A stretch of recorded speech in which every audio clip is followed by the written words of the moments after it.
Hi guys, today I'm going to talk to you guys about the Luxie brushes. This is my review on them. I have two other brushes that came in an Ipsy bag, so I'm going to mention those in the end. But this is basically a review on their Essential Eye set. So this set, it retails for $70. It's right now on sale for $50, which is when I bought it.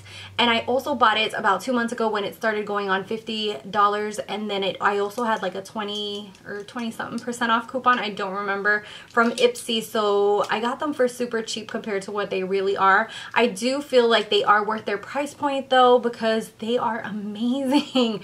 And I did buy these with my own money, just FYI. But they are really amazing brushes. If you're looking for good, cruelty-free, synthetic, soft, blendable brushes, these are the way to go. They're amazing. I absolutely love them. So the Essential Eye Kit comes with 6 brushes. Basically, everything you need to do your eyes. So absolutely love it. And okay, I accidentally switched one out. That one doesn't go there. This is what the Essential Eye Kit, this one actually came in one of my little Ipsy bags, so you didn't see that. So this is what the Essential Eye Kit comes with. It's these 6 right here. And I'm gonna go through each one of them for you guys and kind of give you my full-on review on them. So they do have these baby pink handles, so if you are not into baby pink, I think they have full-on black ones as well.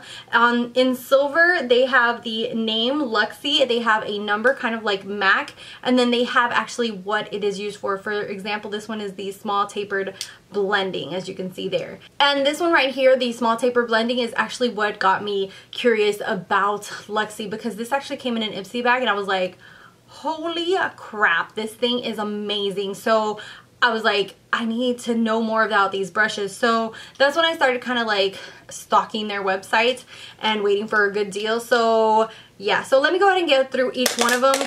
Okay, first brush is the 231, and this is a small tapered blending. I actually have 2 of these, one from the Ipsy bag and one that came in the set. This is very good for crease, for blending out your crease, transition shades, anything to do with blending. This thing is amazing, especially if you have small hooded eyes like me. You want something to get in there and like really be able to fit into your eye. A lot of these brushes, I feel, come for people who have a ton of lid space and I don't. So I'm like, damn, how big is that brush? So I love when companies have smaller brushes like this for the crease. And this really reminds me of my MAC 221. They're almost literally legit identical. So let me kind of do a close-up so you guys can see that.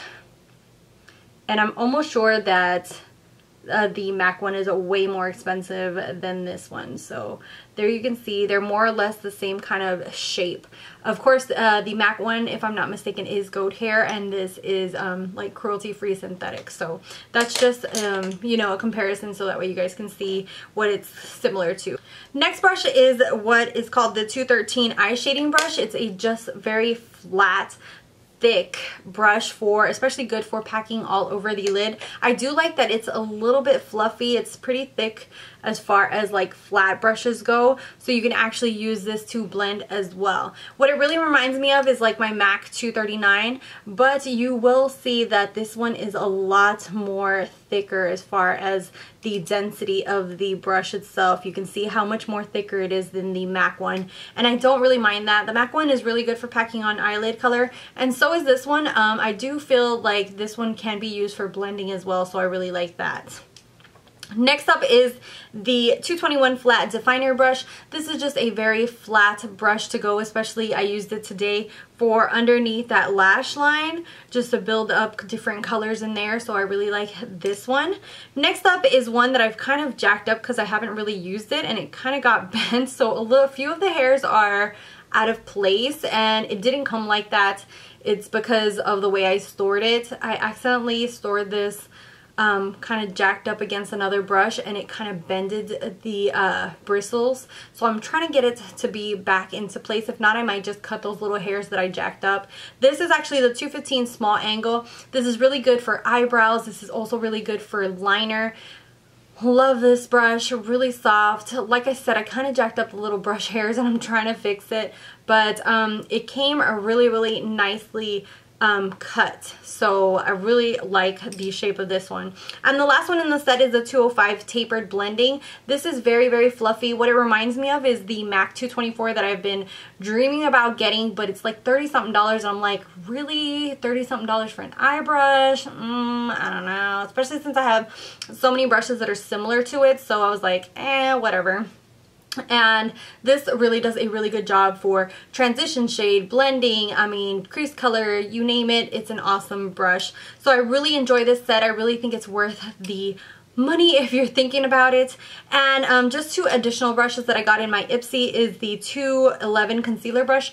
I of course do not use this for concealer because it is way too tiny. That, I mean, it would take me forever. What I do use it for, and as you can see it's super dirty right now, is putting eyelid color, like a flat brush, kind of like a 239, but this one's a little bit more pointed. So I like using this for all over the lid, and I also like the fact that it's pointed like that because it fits perfectly in here to that inner corner as well.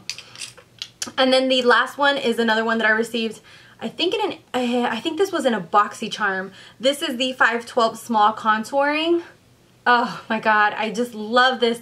What this really reminds me of is kind of similar to the MAC 109. My MAC 109 is like really spread out now, but it used to be a lot more densely condensed, kind of like this one. As you can see now, it's a lot more thicker. I need to kind of put like one of those what are those called, like one of those when you dry it, and it's kind of like a little netting that you put around it to kind of form it back into shape. But this really reminds me of kind of like, it does kind of like the same thing where it really kind of blends out that contour really nicely. I really don't use this for putting the product in place unless I'm gonna go really light-handed. I kind of always try to put it densely packed with a other brush, kind of like my BH Cosmetics one, where I can legit just draw that line and then go in with this and blend it out, and it does such a good job. It's super soft. So overall, I have to say, absolutely love Luxie brushes. If you're thinking about trying any, I would definitely recommend them. I'm in love with them, and I'm definitely thinking of purchasing more from them. So yeah, I'd love to hear your opinion. Let me know what you guys think of the Luxie brushes, what your experience has been. Thank you guys as always for watching, for subscribing. If you're not subscribed, you can definitely subscribe to hitting that little red button. Thank you guys. I love you guys, and until next time. Bye guys.